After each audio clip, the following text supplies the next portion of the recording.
And now, coming to you from the Pensado Media Center, powered by Westlake Pro. Pennsatucky Doggett is a complete musical badass. 8 Mile and Hustle and Flow got it completely right, and she'll explain. New contest from Indaba and Converse Rubber Tracks. Hot panelists to announce for Gear Expo. Dave, orange is the new black. And you're at the place. It's Pensado's place. Yeah.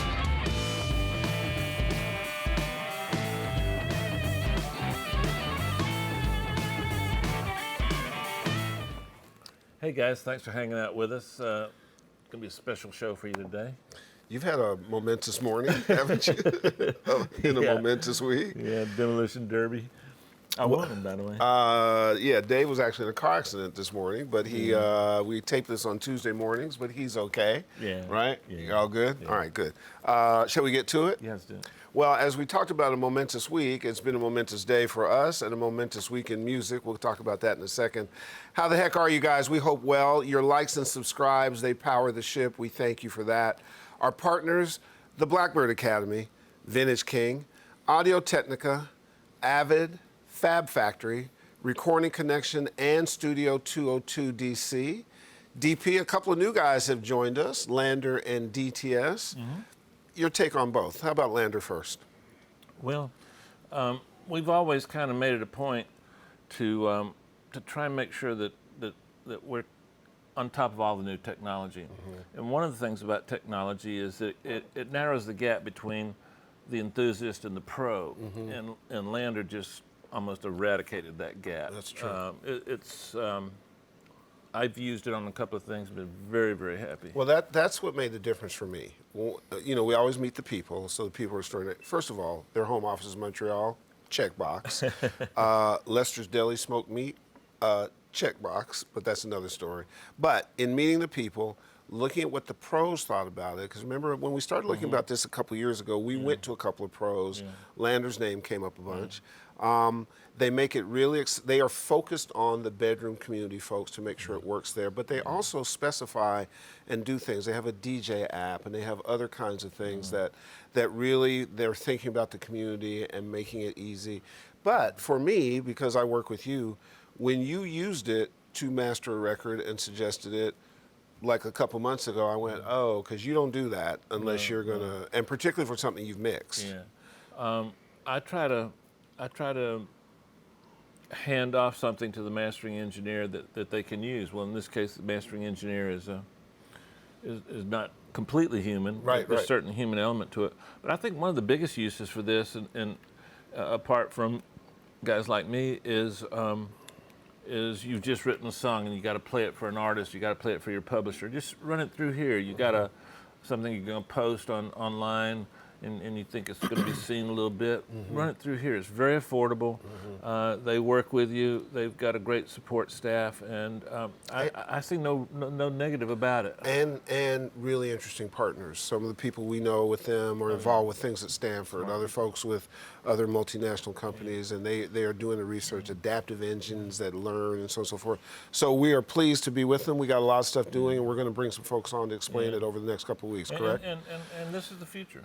And it's here. Not just in this space, but in a lot of spaces. And great point. Might as well get used to it now because it's a tool that's very, very valuable. Now, our friends at DTS, should I tell the story about how we embarrass Please. ourselves? Yeah. You can put me at the front of the list. So the cool part about DTS is that they are working in immersive audio and finding ways to make immersive audio work for you. They have put together a number of sectors where they're getting the best information, and pro audio is one of the sectors that they're focusing on. So as they bring that immersive audio experience to you, you can put it in your workflow, you can use it in adaptive ways. So they had us out to Calabasas, to their office, to this incredible listening room, and we walked in there full Pensado, you know, where the audio... A little cocky. Oh, not a little. we kind of walked in there with swag, like NBA swag. So we sit down, and it's all the audio boys. It's Dave and Herb and Leandro and Chongor, right? Right. And they start talking to us about 11.1, Headphone X technology and stuff. And so they play us something, and we go, oh, that's impressive. And then we have on the headphones. And then they play us the next thing, and we go, oh, wait, the headphones aren't on. that something's wrong, and we start being Pensado experts, and they just sat back kind of smug and smiled at us, and we went, why aren't they doing anything? And they said, because you're listening to the technology. You don't really. They fooled all four of us, correct? All of us. Now, here's the issue. Me, Chongor, and Leandro can get fooled.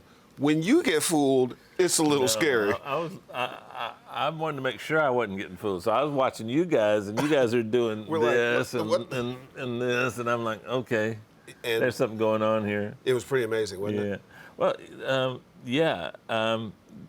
the main thing that really, once we got over that, one of the things that caught my ear is that this is a musical piece of technology that's much needed. If you think about what's happening in the VR space, and then you've got all this immersive 3D visual things, but you're running two speakers in terms of the sound. Absolutely, it's all connected and it's all going to grow together. And man, can't wait to see where this all ends up. Yeah, these are also smart people. Oh yeah, great company, been around. You've seen the logo, used to see it at the end of movies. Well, now they're going into spaces, and again, we've like we do. We try to stay on top of technology. We have visited and been asked to visit a number of people in immersive audio.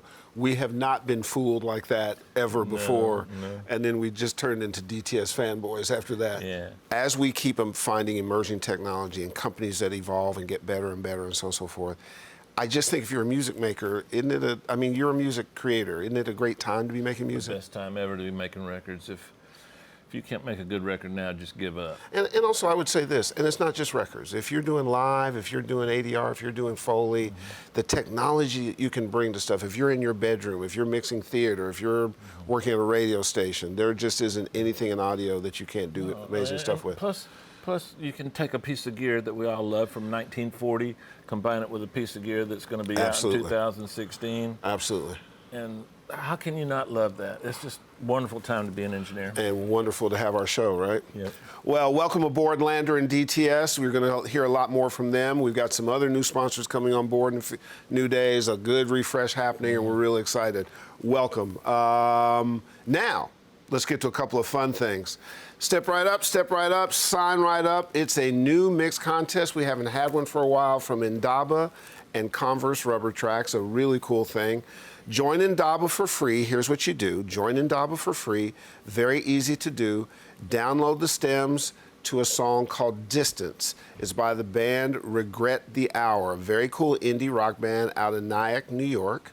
You can enter right at the URL you see right here. Go there and get this done. The finalists will be judged by the Master Blaster himself, Dave Pensado, and Aaron Bastinelli from Converse Rubber Tracks Studios. He engineered the song. We got prizes. You know, if you come with us, we're going to give you stuff. The grand prize winner, an appearance on Pensado's Place. We're going to Skype you in and have a conversation with you. Ooh, hope I win. You get a UAD Apollo Twin Duo interface provided by Westlake Pro. It's good stuff. Plus a $250 gift card from Converse. Second place gets Ozone 7 from Isotope, our folks over there, plus a $250 gift card. And for 3 runners-up, Isotope will offer their trash plugins to you. Plus, there's a popular vote. And the first 3 winners of the popular vote will get a 1-year pro status upgrade to Indaba Music.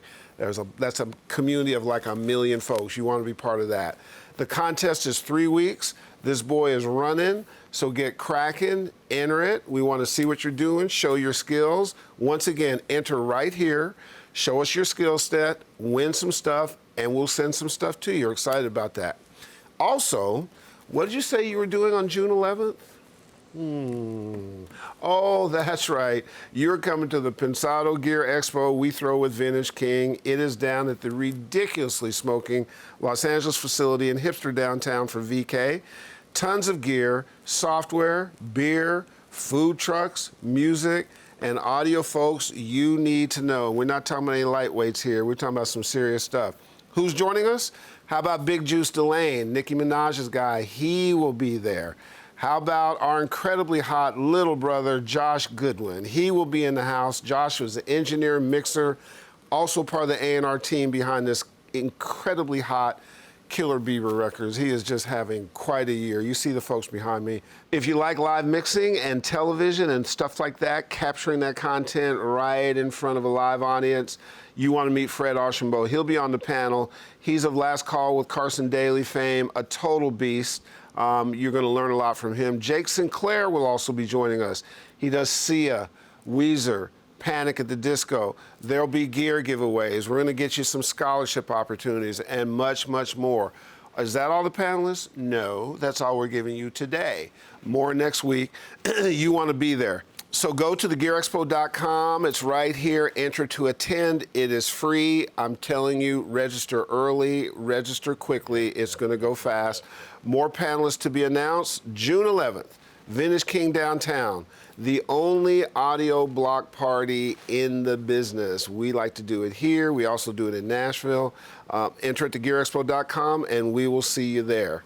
Now, on to something that was a momentous week, obviously. Mm-hmm. So the world lost a genius. 100%. We've had some experiences with him. Yeah. Give us your Prince take. Well, man, we've lost some good ones recently. Big year for Prince, that, and it's still just April. Prince had something unique and special. I don't know if it's the Midwestern thing, but anything he touched or breathed on, he just did it with a feel and emotion and passion. And I'm not real gentle and kind with other guitar players. I don't give out compliments, but that's a bad man. Boy, his guitar work is as good as it gets. Yeah. And he grew in front of our eyes on guitar. The first album, right around Controversy, started getting a little better. But in terms of the people we've lost recently, he probably had more influence on me than just about anybody. Because he came from rock, he came from pop, he came from urban, he came from blues, he came from country, and he didn't try to be anything other than Prince. That's and when right. it came out in this just gush of things that just grabbed you by the throat, threw you on the ground, and just stomped you. Well put. I mean, that you summed it up. I would add only this. When you have an artist who foments so much creativity from inside, so as a performer, completely unique, as a guitar player, unbelievable, as a songwriter, as a DIY music business person who took on the business, went his own route way before it was cool to do so, stayed independently that way. As a guy who ran a studio where seminal music came out, he did music for the Bangles, he did music for Sinead O'Connor, he did music for Tevin Campbell, he did music for the Batman soundtrack. Really wide berth. He brought us Vanity Six, Apollonia, The Time, a number of incredible musicians. This is Sheila E. So when you look at the body of work and the contributions over time, and the fact that he always was unafraid to push the envelope. From the very beginning, when he posed in bikini briefs and they opened up for the Rolling Stones and they threw bricks and stuff at him, he still was a guy. And he started in his 20s. We've had friends who are close. Our good buddy Kevin Fleming went to elementary school and junior high with him. They called him Skippy or Skipper. Wow. And he's told me stories there. And then when I see the tributes, the city halls and municipal buildings around the country that bathe, around the world, that bathe the stuff, the guy has a color. Yeah. All my favorite groups, there's one or two songs I don't like. Is there a Prince song you just don't like? There's not one. I can't recall one. There's some you like more than others, Yes. but there's never one that you skip. Because there's something Back fascinating. during the vinyl days, you'd skip, or the CD days was easy to skip. I never skipped a Prince song. I liked them all, and I like some better. And remember Cat Gray from Let's Make a Deal? Yeah. And Cat played with Sheila. I talked with him the other day to get his take on it, and he's struggling with it, as a lot of people are. We got to know people near him, and we occasionally met him, and I worked with him a couple times. And he also was really cool. That's the other part of it, to be because this is a superstar, right? I mean, when Eric Clapton comes out and says, his record brought me out of depression. And when Springsteen opens up his show doing Purple Rain a couple days ago, and you just see the outpouring. So Didn't you tell me somebody asked Clapton, like, who's the best guitar player you know? And Cladden said, well, need to ask Prince. Right, yeah, pretty much. So anyways, there's been so many tributes. I think it was important for us to say how much he touched us. It was unexpected. We had been hearing that he had been sick a little bit. I'm going to go a little bit left, but Okay. I don't know how to frame this, but it seems like some of the people we're losing, we could have prevented it. Maybe we need to be a little, I don't want to sound like, something I'm not. Right. But maybe we need to pay a little closer attention to the people we care about and love, not just with the same blood in our veins, but with the same music in our veins. We need to maybe keep an eye on some people and take a hard stand when we think that we can prevent something from happening. It's a great point. It was preventable. And we're going to find out. One of the things that Dave's point is, and I think his absolute point is, don't wait. You're not promised time. If you love somebody, reach out for them. Yeah. And so we're going to salute Prince for what you gave to us and what you left us, and we're going to carry the torch forward. Audience, what you should take from him, if you take anything, go back and review, push the envelope, dare to be great, and keep this thing moving, correct? 100%. How about we meet somebody who dared to be great? Should we do that? Yeah. Well, this is a good one. I'm not sure how this particular lady has any time whatsoever. She's a musical artist. She's a songwriter. She's a performer. She's a dancer. She's a fashion designer. By the way, she's a television and movie star, just on the side. My reaction upon meeting her is she is so tough, but so smart, and she's so open, and she is just cool as hell, wouldn't you say? I had so much fun working with her. Enormous respect. We got a chance to spend a little bit of time. Please welcome and enjoy our conversation with the one, the only, Taryn Manning. Hi, thank you. How are you? I'm good. All right, Dave You mixed your talking about record. me? That was a lot. Yeah, hey, man, listen, we have a crack research team. Are they on crack or are they? Anyways, Dave's mix. He mixed your record. How'd he do? Oh my gosh. I think we all know Was it what he cool? did. Yeah, it's a banger. It's a beast. Well, here's And what, watching him enjoy, it seemed like he was enjoying it. Was so, I don't know. I was in awe. well, it's kind of like where you are creatively. As we've gotten to know you a little bit, and you spent more time with Dave and those guys, I don't think there's anything inauthentic about your art. It comes from your inside. Was music the first place it all started? Probably because my father was a musician and A soulful musician, from what I understand. very soulful. Yeah. Yeah, he was signed to Gamble and Huff. How cool is out that? Of, out Very of cool. Philly, and all white funky band. Yeah. And they were called Tractor, Love that. which went on to be an amazing DJing That's so cool. system. But yeah, so my pops was quite the singer and drummer. He played B3 and all that, and it came from him. He would put me on display, Taryn, sing. For all his friends, and I'd be like, I don't want to. All right, and I would just start. And he was really the one that encouraged the singing and music for me and my brother. And in music, I know from what I know about folks who act and do other kinds of things, oftentimes you're emulating other people's words and other, directors and other kinds of things. There's a lot of sort of people in the mix. There's Right. a lot of committee, and then you become the vessel through which that committee flows information out. As a musical artist, it gives you a chance to have your voice heard when you're, particularly as a writer. Is that fair? Yeah, no, you said that amazingly. I kind of always say that with acting, it's kind of like escapism. I can actually forget about what's maybe going on in my life, whether it be good, bad, or hey.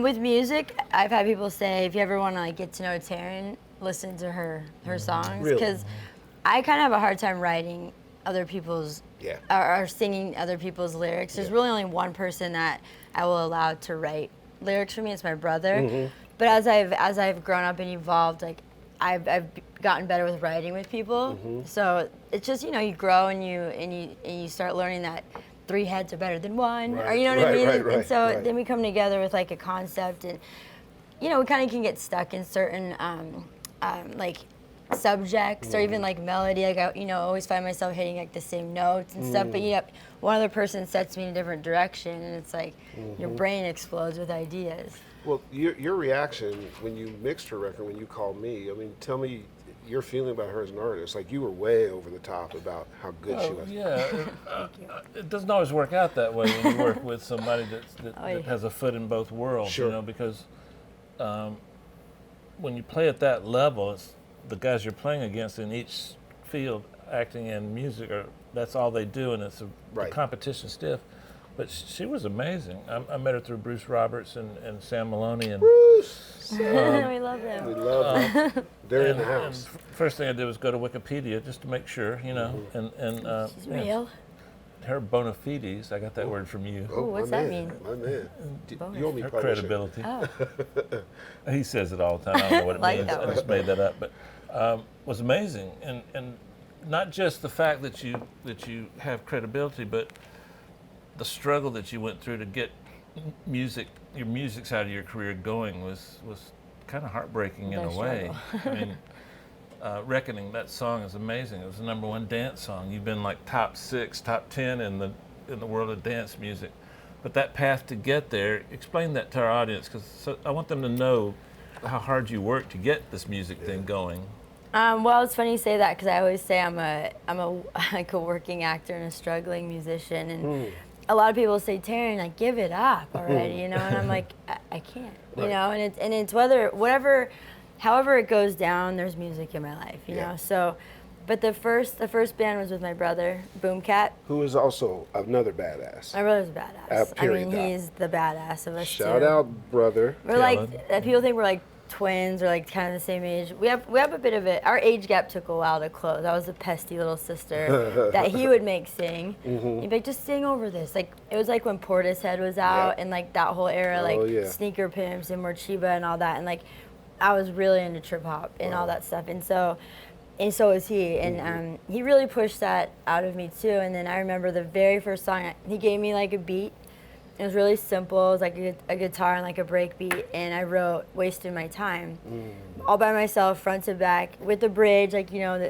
And I presented it to him, and he was so proud. He shed tears. Oh, wow, he just couldn't believe. And then that song ended up on the 8 Mile soundtrack. Amazing. And that's the very first. That was the movie. I was in 8 Mile, and then. That was the first song you wrote? That's the very first song I ever wrote by myself, like all the lyric, the melody, but to my brother's beat. It's like, go do something with some of these.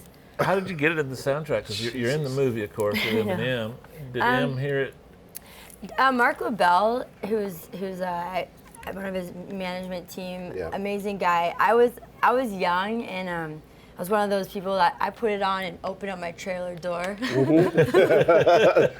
Like, I would never do anything like that now, but I was so in it. Like, we were just about to be signed with DreamWorks, and I was proud, you know. And it just went like this. He walked by, and he's like, "Who are you listening to?" I was like, Boomcat, you know. like, again, very young. And he's like, "This is good. You mind if I go show this to the guys?" Like, I didn't know who the guys were. I'm like, "Yeah." So he took it. I think it was on a CD, and I guess he showed it to M, and he loved it. He loved The Reckoning. He loved Wasting My Time. He liked this song called Being Bad. And next thing you know, I was called into his workout room trailer, and he was like bench lifting, like, and all the guys were in there, and he stood up and was like, "So, that's you singing? That's your brother's, you know, productions?" I'm like, "Yeah." And then like I was sitting with him like face to face, talking about my music. Wow. I just had a little part in the film. How old were you? I was like 21. Wow. But then at some point in time, he actually became interested in Boomcat and potentially signing them, correct? Yeah, he was, and man, that was amazing. We were just far along with DreamWorks at the time, and I was like, but that's the way it goes, you know. And part of what we discussed before we got on the show was that, and what you guys should understand is for all of us up here, for everybody who's gotten to whatever level, the struggle is real, even when you get there. So you guys, Boomcat, had lots of ups and downs and fits and starts and getting to where you need to, and then you as a musical artist.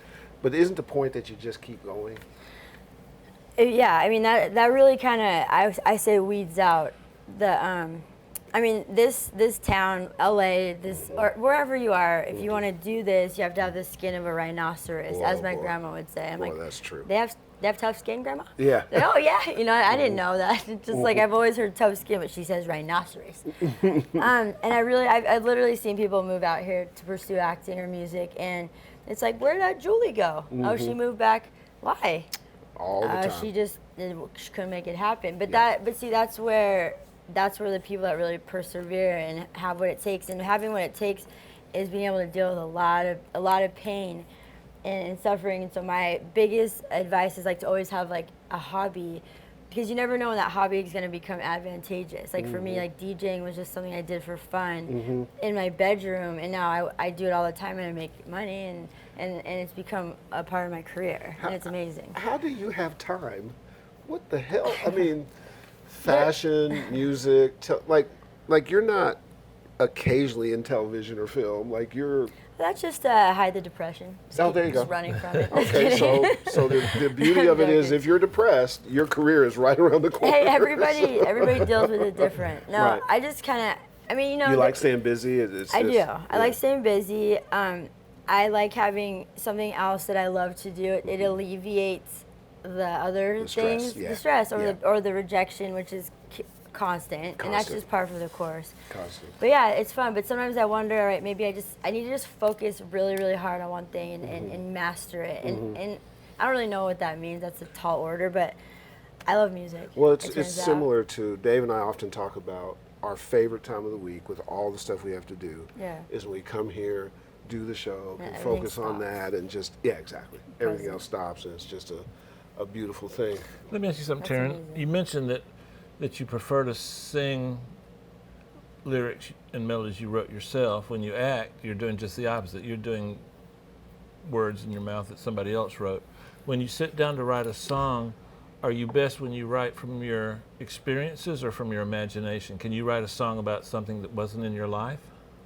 Yeah, well, not recently, but I wrote a song called Summer Ashes. And I was heartbroken over a breakup, but it's a love song.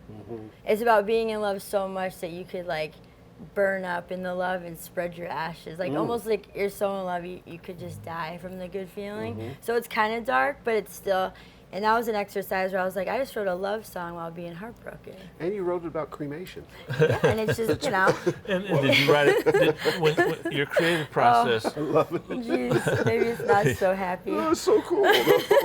Damn, I keep thinking about the University of Miami, not Orange is the New Black, because you got a little touch of green right there too. That's right. But hey, I do like to implement other people's melodies, because it really kind of like opens my mind up to different ways I would have gone. But that took time, you know. Do you do tracks yourself, or are you writing to other people's tracks? Or I play guitar, so a lot of my stuff, bulk of my songs start off with just a very simple guitar riff that then the producers, and I'm like, wow, I never thought it could become that. But I haven't learned like programming and stuff yet, but I DJ, and like I'm learning Ableton, and that's a really big, because I'm getting older, and it's like, all right, how am I going to still do music when I'm, 70, 80? Oh, you can look at Dave and I. There's always a chance. I know, right? No, don't look at that. That's always She'll an quit. opportunity. That's when I'll break through. Like, here I am. When you have guitar, are you utilizing melody to write to, or just rhythms, or? I don't really finger pick too much. It's pretty basic. Like, kind of keep it really simple. Sure. And they end up, It come together. becoming something else. Amazing. The song I mixed for you was called Glitch Life, and by the way, incredible song. Everybody involved. Thank you. Definitely compliments to everyone. Yeah. How did that come about? The lyrics are great. The melody's great. How did that song come about? Well, Glitch Life, the production was done by this amazing producer named Kevin Drew. He also goes as shout out to him. K Drew. He's incredible. Young cat. Like, loves music, loves technology. Really looks up to Skrillex and like studies like his sound. I think Skrillex has the best snare sound in the industry. Like I just watched Kevin just bug out on like equipment petting. What do you call it? A petting zoo, equipment petting zoo. He geeks out, and I love that. See, I'm the kind of artist that I don't just want to lay down my vocals and leave. I want to sit there, even if I'm useless. I love that. I'll be like, can I hear that? I mean, I'm very much a part of it. You were totally involved in the mix process. I mean, it was pretty much done, but it's like, what do you want me to say? It's pretty perfect. Like all time stops for me when I'm in the studio. Like no windows, I don't know what time it is, and I become very present. But Glitch Life is actually, I never even say that word in the song. Like it's not the hook or anything, but it's sort of like a feeling. It's rather than saying like hey Taryn, how was your day? I was just shitty. Like I'm trying to find a new way. Like life is glitchy. Like it just glitches out, and we malfunction, and it's okay not to always be okay. And a lot of beautiful things can come from really tough times, and from it being a glitched life. And with technology being the way it is, I find it to be a blessing and a curse. For instance, like the internet's really done wonders for me, and also hurt me a lot. As far as the same way. Yeah, it's just like, it's a beautiful thing, but it's also like, man, what did we do before this? We were fine, in a sense, you know? So I really kind of referencing, like, it's a glitch life, and the songs, it's just about being kind of, I don't know, like, kind of effing up, but then, and someone telling you, like, almost like an intervention of sorts, whether it be, you know, you have, you know, bad behavior, I don't like that, you sleep all day, like, but then making you aware of it, and rather than you being like defensive and being like, that's not true, being like, all right, I'm gonna step up to the plate and pick up those pieces for you. Is that the song? Yeah. That's very cool. You know what I mean? It seems like everything about you and around you has a sense of urgency. I'm like a siren. Well, it just seems like everything is. Yeah, that's interesting you said that, because I was going to say to her, as an artist, what I get from you is that you're never satisfied. You're always on the quest. No, I think that's a good thing, because I think you can't ever scratch that itch. Yeah. Do you know what I mean? And that you're just constantly looking, and it's inspiring to be on the journey. I'm a restless soul for sure. Yeah. I don't like that about myself, but I also love it. It's a lot of stress. Yeah. I mean, but I find ways to deal with the stress. I think so. Music is a big one. I love acting. I really do. I think it's really great, especially when I'm working on a piece that the writing is like incredible. Thank you. Yeah. Did you study? Yeah. Okay. Yeah, very much. Okay. Yeah, I studied since I was like 13. So I'd go to dance class, and then I heard some of the girls that when they were stretching, they were like, so did you study your scene for, and I was like, I was totally eavesdropping. And always I would go to my mom and be like, Mom, I want to act. What? Why? Because Chandra and Ashley are. And next thing you know, like my poor mom, like we had barely any money, but I wanted to do everything. I did karate, I was like a roller skater. I went to. You were Arizona state champion in martial arts. Yeah, Were you really? Yeah, I got first place 2 years in a row, co-ed, and then I got second. So your hands are registered lethal weapons. I mean, no. Chuck Norris. No, I mean that was when I was Chuck Norris. Are you a ninja? I mean, I could be. I'm like his biggest one. Damn. I'm so I'm glad the mix turned out okay. My question just changed. I think she can take me. Yeah, but both you guys, of us. when I got second place, I quit. So I guess I'm a sore loser. I kind of like that. But that's only what, first. That propels me. Like there's that urgency. I mean, I think it honestly, like I feel like it comes from my upbringing and my mother. So I was never even allowed to take a nap. Really? If she caught me like dozing off, like, hey, I'm like, but I'm tired. Get up. You gotta practice your plies or. Wow. I mean, it was tough, you know, but it definitely like it. I guess it gave me a drive. Look at where you are now.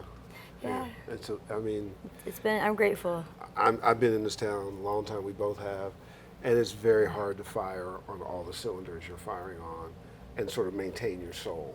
So that's the other thing that I like about. We were talking earlier about the things that people see in you, whether it's as a musical artist or as an actor.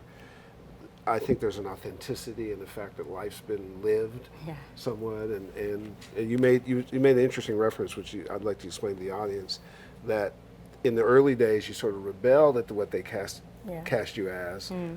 Tell us about how that, what you saw and what has changed.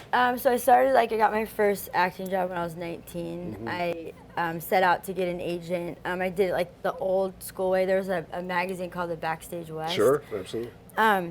So I moved out here and I literally flipped. I think it came out once a week, and I just scoured it. I did I used to go to newsstands and read them because I couldn't afford them. I used to see you at newsstands. I leave the studio at 4 a.m. One at Van Nuys and Ventura. Oh my gosh, really? And I'd be getting magazines, and he'd be there all the time. Remember that? But you know what the saddest part is? We're not under FCC rules, so I can tell this. What? Billboard was so big that the only thing it would fit into were porn magazines. So I get these big porn magazines, slip a billboard in it. So that explains a lot. Yeah, and I would be in there for days with Oh a piece of paper writing down notes of people. And the guy would say, "Sir, you can't look at porn that long." And I would, "No, but I need it. to. I need to." Anyways, that's part of my hilarious. note. So, anyways, you. That's amazing. Thanks for sharing that with us. My Herb. pleasure. Dan. Yeah. So no, I was kidding. So basically, like I did it from the ground up. There's a bookstore called Samuel French. Absolutely. And I did that same thing because those were expensive. And I went and like literally Is that bought. the one in Brentwood? No, it was the one on Sunset. Oh, yeah, yes. And I would go and there was a book, How to Get an Agent, how to, and you'd get like labels, you know, and there was a time that you could submit yourself. Yeah. So, and it's not really like that anymore, you know. I mean, it is. You can still do it from the ground up. I never am a dream crusher. I think that there's no blueprint to the top. Right. You can't ask somebody, how'd you do it? I don't know. Right. I mean, the path. I remember the day I had 80 envelopes and I kissed each one. I just put it down, like, you know, Wow. and I got 2 calls back. That's Really? it, out of 80. Yeah. Amazing. And it was my first agent. They hip pocketed me. Do you know Really? what Sure, that I means? do. Yeah, that's like giving me a chance. I was just ecstatic, over the moon. Then I met a manager, and he took me right away to Innovative. And when I left that agency that His hip first pocketed, move was to Innovative? yeah, but he And as a flipped pocket client out. for the. Got it. I'm like, but they want to sign me, and you were just hip pocketing me, and I was Right. crying because he was so angry. Right. And it was the weirdest thing. Like, that was my first experience of like, but you didn't even really care, but now Right. you're flipping out. So, and then I got a movie at a young age, and I was fired. Oh, really? And I was fired because the production got more money. So that was the first time I experienced that side. that. And that was at a young age, and that's when I picked up the guitar. And it was like, you know what? I can sing. And it was like, it was basically like a screw you. I Sure. never want to do this again. It was the most pain I'd ever felt. Wow. It looked like someone died. There was flowers all over my apartment. Wow. Because I was going to play a ballerina. Oh and my like, God, it's just like a perfect role. it was a perfect role, and it was devastating. But that devastation, again, like every time I get pushed down, like it burns, the fire burns brighter or like stronger. So it's probably that competitive side. I've said this several times, but show me a person that's really happy and content, and I'll show you a person that's probably not that creative. Or the way you said it, you said, I have the face of somebody who's seen life. I thought that was a great way to say the same thing, but more eloquently without insulting anybody. Is that what you think casting directors see? That's actually what I've heard. Okay. I had a manager for 10 years that was so honest, and I can't thank him enough. Like, I like things put to me. I can't improve if I don't know the truth. That's right. Like, I live all for the truth, and so I had a really bad speech impediment. Like kind of James Earl Jones, like where they told him he could never talk correctly. I'm like 80% deaf in my right ear. Really? That's why you like my mixes. Judge it. So I know where to sit her in the room now. And by the way, she Why was is she sitting listening to the left on everything? She was. Oh, No, was she but really? it's my right ear that so when I'm DJing, I take off. It's funny. It's like a myopic ear. It goes. All this sound noise is cut out, and really? it goes right to the. I don't know. That's I can't. interesting. It's really interesting. It's beneficial. You know. So when you're DJing, you monitor through your right ear? No, that's the one that listens to the like the booth monitor Yeah. that's Yeah, mixing yeah. with. It's this one that's okay. So it's like. So this ear can hone This one in works on harder, that though. specific thing. Yeah, Wow. it's weird. It's like, I don't know, Amazing. it has laser focus because Right. it only has a little bit working. But so I had a terrible speech impediment, and I would hear my tongue's too big for my mouth, and so I've worked really hard to even get here. I mean, it was bad. It was like, Really? yeah, and I've come a long way. And so he would tell me that. Then I never got to go out for like the girl next door, whatever that means, because casting directors would say, you know, no matter how sweet or sort of simple she plays, she just is too complex in the way that. And I'm like, what does that mean? Right. When I was young, but now I guess I know. I'm like, do I got It's wrinkles? a blessing. It is an absolute blessing. So the DJing thing, you just did, if I'm correct, you just finished the Dinah Shore in Palm Springs, which is a huge, huge festival. Yeah, that was awesome. How did you get into DJing? I got into DJing because when Kellen and I were signed with DreamWorks, we had a electronica duo, but for budget purposes, they would send us on the road, but with guitars. And This was Boomcat? Yeah, and Yeah. Boomcat wasn't a guitar-driven band. I mean, yeah, fundamentally broken down, the songs were great on guitar, but we weren't like we That's weren't not like what you were. we didn't sound like that, you Yeah. know. So we just felt like we weren't like representing our sound, and so we always heard that, be self-contained, be self-contained. So I'm like, you want to see self-contained, you know? So basically, like, I love dance music, and that, you know, lends to that whole, you know, that whole like lifestyle, like DJing, and I still use turntables, but I do now. It's like I've been forced into so many different sink or swim situations where my rider isn't right, and I've shown up to CDJs and I learned those, and I learned Tractor. So it's just really. That was the name of your dad's first album, Tractor. That was the name of The his group. band. The group. Yeah. Tractor's awesome. I don't know. I got into it to be self-contained, so I could mix my stuff into other, you know, hits and stuff, and then it just became a part of my career. That's amazing. And I love it. It's so fun. It's so fun. That's amazing. What's next? I mean, what are you going to Got work. I want to put out my album, and I want to tour again all over the world, because my first tour, I was so like boy crazy. I didn't even look at the sites. I was like, "Where's the cute boys at?" I mean, I'm just like, Good night, boy. so dumb. But it's like, you know, I was young. It's like I was Part telling of you it. earlier, like the youth is wasted on the young in the best way. But I just want to go back to all these countries and like really experience And them. the boys were looking at you too. Don't get it twisted. I mean, now it's like I can't get a date, but it's amazing how you get some success and it becomes more problematic. It's so hard. It's really crazy. And you have to Really be more hard. careful. It's and all lonely that on kind of top. stuff. Yeah. It's Kidding. It's time for me to say something that has no relevance to anything. Well, that would be the show. Have you ever noticed that musicians that become actors are either a rapper or the lead singer? Like drummers in bands never become actors, bass players never become actors. It's just lead singers and rappers. John Gore, why Become don't actors. you analyze that and get us back to stats for next week? It's true, right? I'm trying to think. Bruce, am I lying? Does Jared Leto play guitar? Or does I he? don't know. I don't know. I don't know. I don't know if because we wanted Jared Leto actually to co-host our Pensado He's so- Awards. but really? He's Yeah. ridiculous. He's Oh yeah, he's amazing. right. as He's an worked. actor too. He's worked really hard to be. Yeah, he Yeah, has. both. Yeah, absolutely. Should we get a couple questions from Chongar over there? Chongar, what you got, man? This first one's from Taylor Richards. With being able to go into character as an actress, how's that translated to when you're writing or singing and need to get into a certain headspace? That's a good question. I do pretty well. Like if I'm in like a writing session, and I kind of see like where we're headed, I go and I like to be like alone. And then when I come back, because there's so many ideas, and I think I have some ADD, that I'm just like, all right. And then I go and kind of craft up something, and then I bring it back and like present it, and then they, you know, and then we work together. But the headspace is usually just.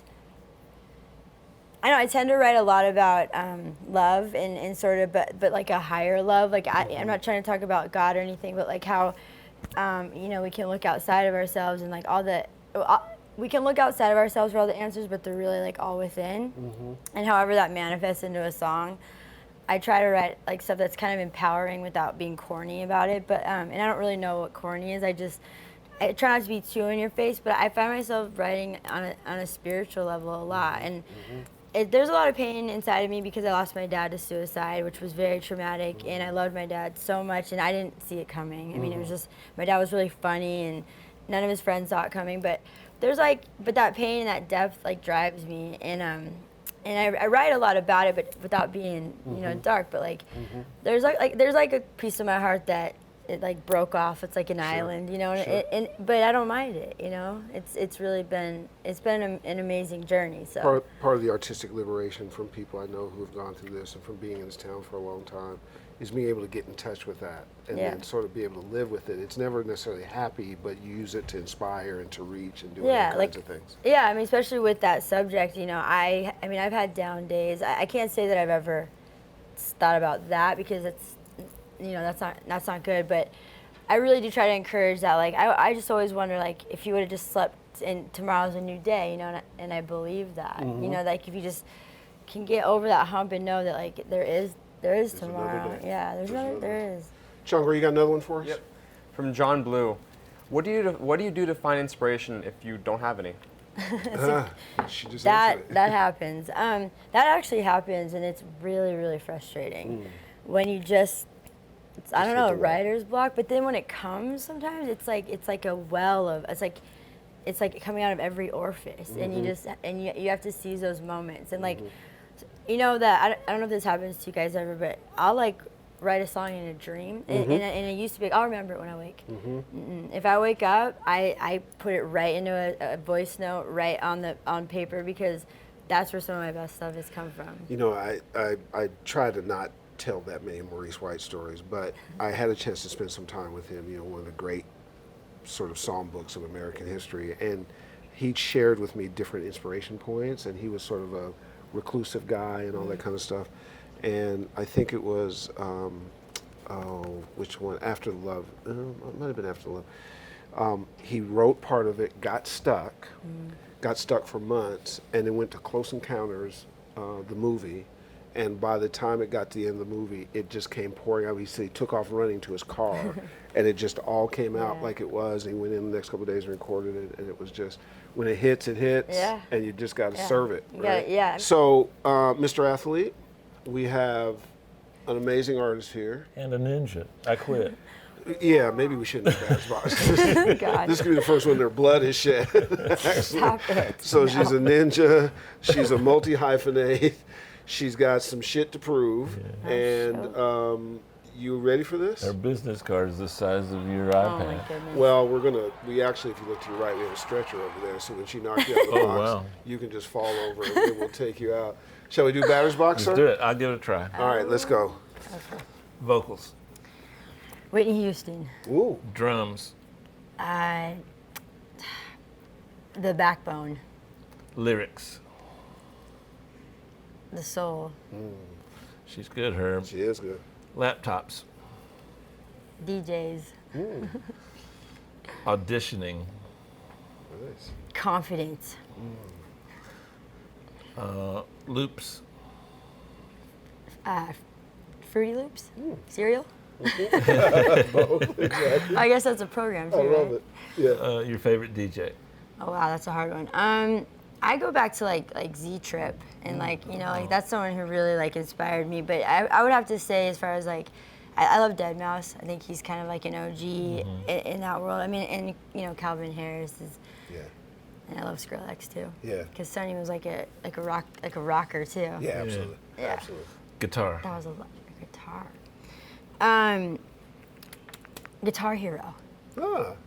Oh, we forgot that story. Well, no, we haven't forgotten because there's a fascinating story about you and your brother creating some music, really with a rented PlayStation that has not gone back yet. You want to share that? So my brother had PlayStation, and he rented the MTV Music Generator from Blockbuster, and he built our whole a bulk of our whole first album on this video game, because it simulates Pro Tools, and so he would craft like each wave, and then when we got signed, we brought the PlayStation into the studio, and they were just like very lo-fi but cool, and that's how he wrote it. And he's like, "That's the best $20 I ever spent." Isn't that amazing? Because he didn't return Well, it's so it. amazing that Batter's Box is done. I quit. Yeah. Well, and when the number 2 came out, Music Generator 2, he didn't like it. He liked the first one. He was the first iteration, and that was it. Yep. And it still hasn't been returned. Isn't it fabulous? I think that's really cool. So, where there's a will, there is a way. That's right. Totally. You said something about, which great batter's box, by the way. On auditions, do you find yourself still having to audition, or is that less now? Yeah, for sure. Really? Yeah, especially like On the movie what happens side? is you just, now I'm like sitting, I see like people, I'm like, like starstruck by, I walk by, and I'm like, oh God, I'm never gonna get this. But no, but you go up, and each level has that competition. It's always there. Yeah, exactly.